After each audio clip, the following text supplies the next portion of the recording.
starting to spit out the answers. So like, they really opened my eyes like, wow, this is something. I got to pay attention to this. But, two things. One, it's far better read than I am, has a far better memory than I do. And it was interesting. It had all these insights, all these little factoids or insights. And like, oh, that's good. I should use that. I should use that. But the second thing is, it can't write for crap. It's, GPT 3.5, I guess at that point, I don't have to worry about my job. I don't have to worry, GPT 4.5 or whatever they're on. I don't have to worry about it replacing me. GP 10, I don't know. We could talk about that in 10 years. I'll come back on. But it's like, it really couldn't write for anything. But it was very useful to me. It taught me. And, what really impressed me is watching what other people did with it. Generative AI, it's not a regurgitation machine, it's original. Like, explain Karl Marx's economic theory in the form of a Taylor Swift song. And, it's like, okay, that's original. It's not like that's sitting out there. It found it.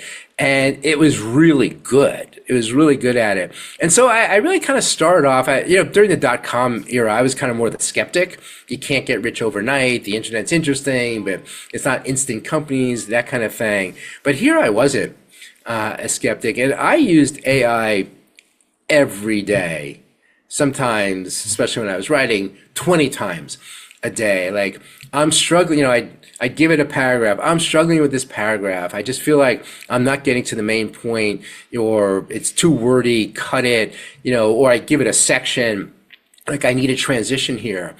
And, it was never like, I'm going to cut and paste and like, oh, that's perfect. Like, I go through that process, or give me 5 different ways of saying this same sentence that I was struggling with. And it'd be interesting because like, oh, I hadn't thought of it that way. Flip the sentences, change this, like that's the right word. So it kind of like, it was almost like breaking writer's block, like I'm struggling, I'm not making progress. I give it to the machine and it's giving me some good ideas back. Again, it really can't write the kind of way I write. It's too formulaic, it's too flat.